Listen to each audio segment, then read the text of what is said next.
Hi guys, one of the industries deeply relying on foreign workers is aviation. Not just the cabin crew and pilots, but also the ground and airport staff, especially people who deal with the public face to face. Now, during the pandemic, most airports were either closed or operating with a skeleton crew. This remained the case for many months, and as airport staff were not furloughed, they either left the industry for other jobs or, in the case of European citizens, returned home.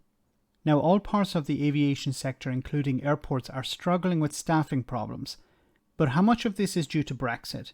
The managing director of aviation recruitment explained to the BBC how much.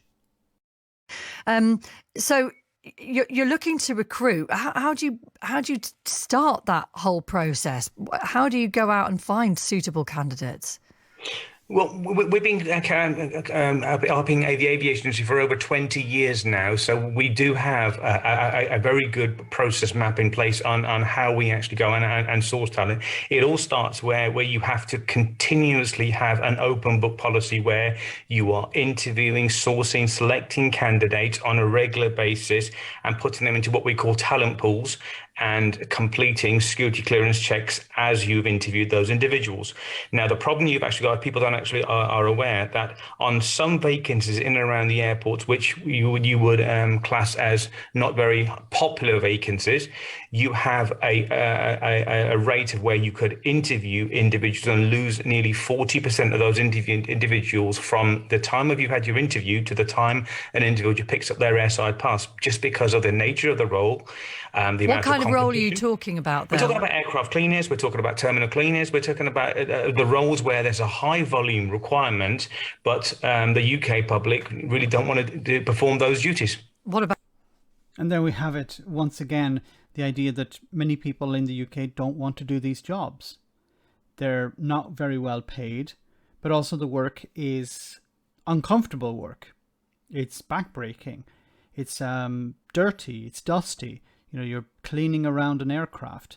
It's not very nice.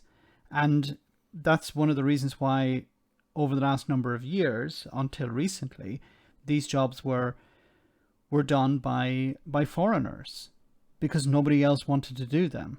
About pay for those duties. If you pay them more and offer them decent terms and contracts, does that not bring the staff in? Well, in my experience, the pay has gone up this year quite considerably. There are some ground handling companies and others out there who have listened to the marketplace, and they have increased their pay rates. But again, there are some individual companies who haven't, and they're the ones who are, yes, they are finding it difficult, but we are getting people apply. But we need to understand that some of the problems that recruiters are facing is not the vacancies, it's candidates not turning up for interviews, candidates not pursuing roles, and candidates having just too much variety out there to actually go out to the marketplace and pick and choose what vacancy they want to apply for. And we've seen this also when it came to, for example, heavy goods vehicle drivers.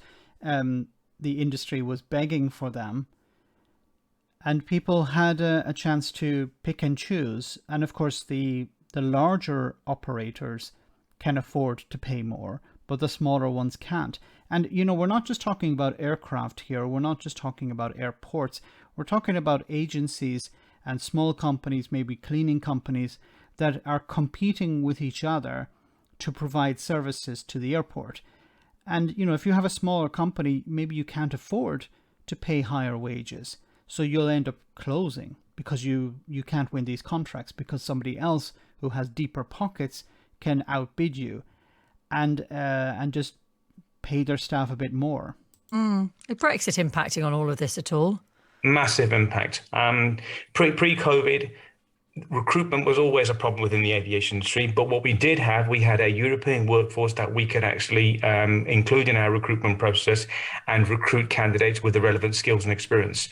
You also got to understand as well that Europeans come with a second language, which is a highly big benefit to any airport when you're working in customer services. Generally, we tend to find it with our experience and our research that individuals in the UK do not take up a second language. So we've lost the second language skill that was a great need in the UK airports. Oh, interesting, yeah. So the two things he mentioned here towards the end. First, there was a massive pool of workers that the UK was able to rely on. Okay, we can't find people locally. We can't convince people locally to work in the airport. So what we do is we go further afield. We go outside the country even. We bring people in from abroad to do the jobs that British people don't want to do. And then second, he mentioned, of course, second languages. So if you're working, on a front desk, people arrive, to spend some time in the UK. They don't speak English. Maybe they speak French, or they speak German, or they speak Chinese or Japanese or something else. If you can speak a second language, it helps,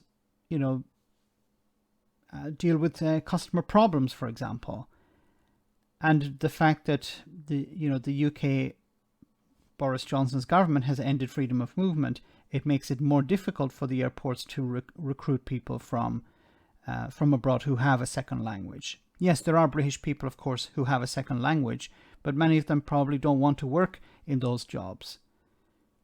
So the pool of workers available from the UK is limited, while the pool that originally existed when the UK was a member of the European Union, of course, was limited, but was much larger. And the airports are going to struggle to find the staff that they need, and it's going to take longer to train up the ones that they eventually do get. Let me know in the comment section, guys, what you think about all of this. As always, your comments are greatly appreciated. Thanks a lot.